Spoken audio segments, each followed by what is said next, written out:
What's up guys, and welcome back to my channel. In our first news, Tom Aspinall has sent a strong warning to the rest of the UFC heavyweight division, reminding everyone just how dangerous and unpredictable he truly is. Speaking ahead of his highly anticipated matchup with Ciryl Gane, the champion made it clear that the world has only seen a fraction of what he's capable of inside the octagon. Because Aspinall has never made it out of the second round in his entire MMA career, there's very little footage available for potential opponents to study. During his interview with RMC Sport Combat, Aspinall explained that this lack of exposure actually works in his favor. He said that since his fights end so quickly, fans and fighters alike have only witnessed around 10 to 20% of his full skill set. According to him, that's one of his biggest advantages. No one really knows what he can do when the fight goes long. He added that every additional round would only reveal more of his strategy and ability, something he's been able to keep hidden due to his quick finishes. Aspinall went on to say that this upcoming fight will be his 10th appearance in the UFC, yet he's still somewhat of a mystery to everyone in the heavyweight division. He's only gone past the first round once since joining the promotion,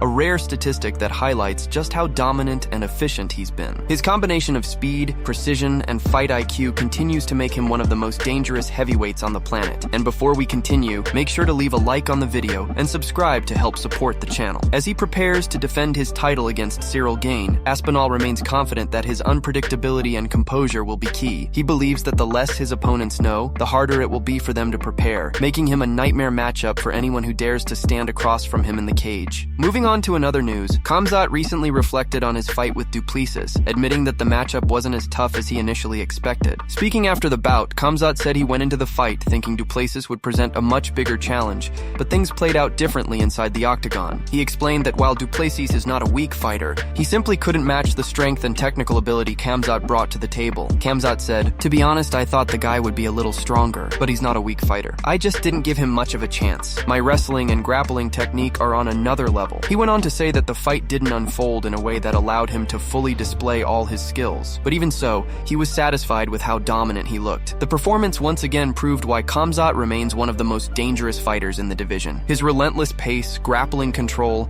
and overall physicality made it clear that he continues to operate on a level above most of his opponents, including Duplessis, who couldn't find any answers on fight night. Moving on to another news, Merab shared his thoughts on the upcoming fight between Henry and Peyton Talbot at UFC 323. The matchup has caught a lot of attention, and Merab made it clear that he believes Henry will get back on track and end his 3-fight losing streak. During a recent chat, Merab admitted he didn't know much about Peyton at first, but then recalled who he was, the young fighter with curly hair and a tattoo, known for his boxing style. Merab remembered that Peyton lost earlier in the year when Umar fought, but later bounced back with a solid win. Even with that, Merab seemed confident that Henry's experience and fight IQ would make the difference. Merab said he feels Henry should beat him, but also admitted it's not an easy matchup. He pointed out that Henry hasn't been using his wrestling or grappling as much in his recent fights, which could be a concern. According to Merab, even if Henry decides to use his wrestling, there's a risk of him getting tired since he might not be training as hard as before. He wasn't completely sure about Henry's training habits,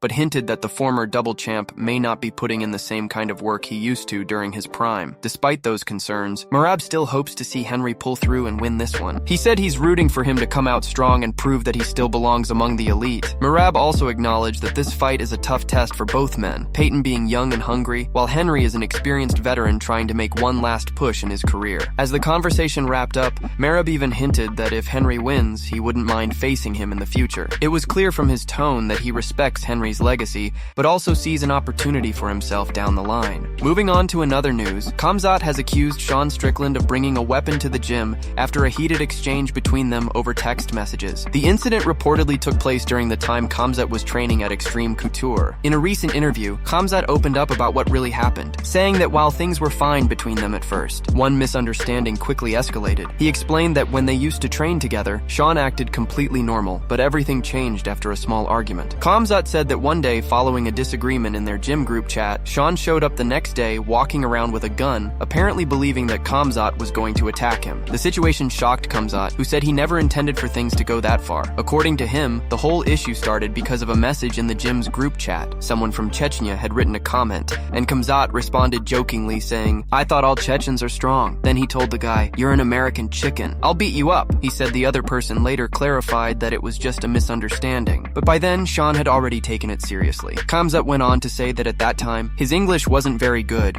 and he didn't fully understand everything that was said. He admitted that he might have reacted too quickly because he thought Sean had said something bad about Chechens. "I realized he said something bad, so I immediately attacked him just in case, Khamzat said. He also added that it wasn't about hate or personal issues, just a misunderstanding that spun out of control. The whole situation, according to Khamzat, could have been avoided if communication had been clearer. But he found it strange that Sean would go as far as to bring a gun to the gym over a text exchange. The story has now reignited talk about the tension between the two fighters, showing once again how easily things can escalate in the world of MMA. Moving on to another news, Ronda Rousey's potential comeback to the UFC has become a major talking point lately, but not everyone thinks it should happen. UFC analyst Dean Thomas believes Ronda should not be cleared to fight again, saying it would be both unsafe and irresponsible to let her step back into the octagon after everything she has revealed about her health. Last summer, Ronda appeared on Chris Van Vliet's Insight podcast, where she opened up about her condition, admitting that even if she wanted to return, she isn't neurologically fit to compete anymore. Those comments raised serious concern about her long-term health, and according to Dean Thomas, any talk of her return should be shut down immediately. Recently, Ronda has been back in the gym after giving birth and finding her rhythm again, which has sparked rumors of a possible return. But Dean isn't convinced. Speaking on The Bonfire, he explained that allowing Ronda to fight again would be a huge mistake, saying she shouldn't even be cleared. How irresponsible would it be for a fight organization to hear all that and then still put her in a fight? He went on to suggest that maybe Ronda mentioned her medical condition publicly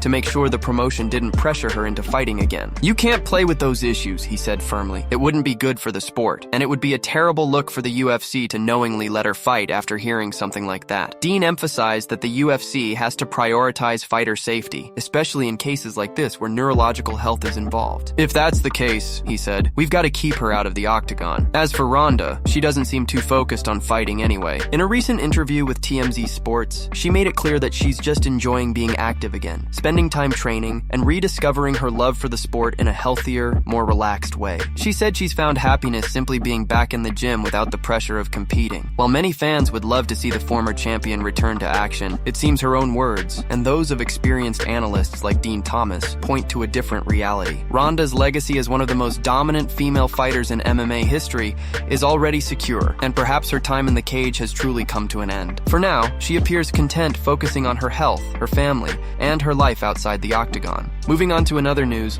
RDR recently went off on Paulo Costa while discussing what went down behind the scenes before his upcoming fight in Vancouver. Before Brendan Allen stepped in as a short-notice replacement for the event, it looked like RDR was actually on track to share the octagon with Costa. However, according to RDR, things quickly fell apart due to Costa's long list of demands. During an interview with MMA Fighting this week, RDR explained that Costa added far too many stipulations to the potential matchup, which made negotiations impossible. He said Costa would have been a fun opponent and that the entire build-up could have been entertaining for fans, but the Brazilian made things complicated from the start. Costa wanted the fight at a catchweight and requested it be scheduled for 3 rounds instead of 5. RDR said once those conditions were brought up, his team decided to move on. In his words, if you get an opportunity like that, don't overcomplicate it, just say yes. RDR added that Costa missed out on a great chance to climb back into title contention. He explained that opportunities like these don't come around often, and putting unnecessary stipulations on the table only shows a lack of confidence. With Costa backing out, RDR and Brendan Allen quickly agreed to step in and make the fight happen. Both men are now set to face off this weekend in Vancouver, and fans are expecting fireworks inside the cage. As for Costa, he hasn't fought since his win over Roman Kopylov back in July, and there's still no clear word on when he'll return to action. While RDR is focused on making a statement in his next fight, he didn't hold back his frustration, making it clear that Costa's attitude cost him a big opportunity and a spotlight fight on a major card. Moving on to another news, Dana White has added a fight to UFC 321 at the very last minute. With the event just a week away, fans were surprised when reports came in this morning from Lert Vana confirming that Walter Walker will now face Louis Sutherland. This matchup adds more excitement to the already stacked pay-per-view card. Walker was originally scheduled to compete at UFC Rio, but that bout was cancelled after his opponent, Mohammed Usman, the brother of former welterweight champion Kamaru Usman, showed elevated testosterone levels back in September. Since then, Walker has been waiting for a chance to get back inside the octagon, and now he finally gets it. Louis Sutherland, on the other hand, has been looking to make a strong impression, and this fight presents him with a big opportunity on a major stage. Both fighters have something to prove. Walker wants to re-establish his momentum after the cancelled fight, while Sutherland aims to pull off an upset and boost his name among the heavyweights. With this late edition, UFC 321 just got even more intriguing, and fight fans can expect an explosive showdown between two powerful contenders ready to leave it all in the cage. Moving on to another news, Dana White recently spoke about the highly discussed UFC White House event. During his post-fight press conference after the Contender Contender Series last night, Dana addressed the growing buzz surrounding the card. He revealed that despite all the fan excitement and rumors, the UFC hasn't even started discussing any potential matchups for the event yet. Dana made it clear that the organization is still months away from putting the card together,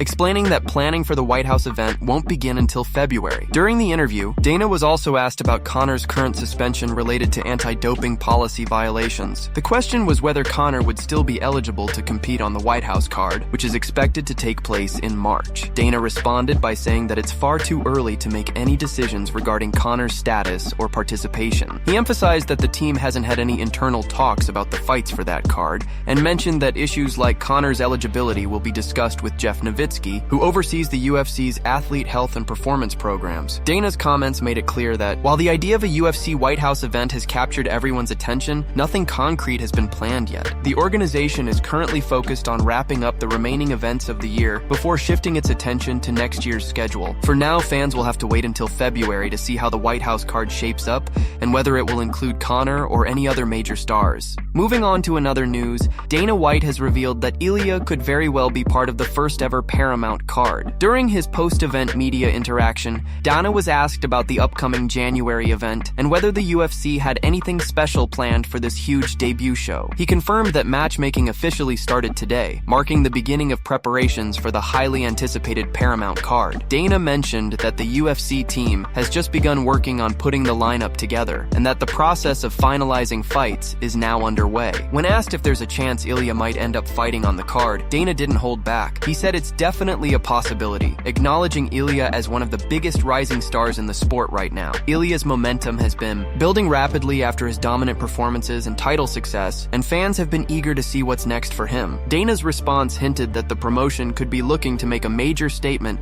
by featuring Ilia on such a historic event. The Paramount card is expected to be one of the most significant moments in UFC's expansion, combining high-level production with blockbuster fights to mark a new era for the company. With Ilia's name now in the conversation, excitement among fans is already through the roof. While Dana didn't confirm any matchups or opponents yet, his comments were enough to get the MMA world buzzing. As of now, the UFC is focused on building something massive for that January card, and if Ilia does headline or feature on it, it would instantly add star power to one of the most anticipated cards of the upcoming year. Moving on to another news, Bisping and Paul Felder recently shared their thoughts on the upcoming fight between Henry and Peyton Talbot at UFC 323. Both analysts believe this is a massive risk for the young Peyton, calling it a high-risk, high-reward move. They agree that Henry poses a serious stylistic threat and could create major problems for Peyton with his world-class grappling and championship experience. Bisping pointed out that this wasn't a matchup he expected to see, but admitted it's an intriguing one. He said that Peyton's decision to accept a fight with someone as decorated as Henry shows courage, but it also exposes him to one of the toughest tests of his career. Felder agreed, adding that Henry's wrestling and control could give Peyton a lot of trouble, especially considering his previous loss came against a strong grappler. They both recalled Peyton's first defeat, which came against Ronnie Barcelos by decision, where he was largely outgrappled. Since then, Peyton has rebounded well, earning a solid win over Felipe Lima and building momentum again. But now, stepping in against Henry, the former double champ and Olympic gold medalist, is a whole different challenge. Bisping said this is a huge leap in competition, from fighting contenders to facing one of the greatest combat athletes of all time. Felder noted that stylistically, Henry is a nightmare for many young fighters because of his mix of speed, pressure, and elite-level wrestling. However, he also said that with big risks come big rewards. If Peyton somehow manages to defeat Henry, that loss to Barcelos would quickly be forgotten, and his stock would skyrocket. A win like that could instantly place him in the mix with the division's top names and push him toward a title conversation. Bisping emphasized that if Peyton beats Henry, he won't be fighting lower-ranked opponents anymore. He'd immediately jump into the top tier,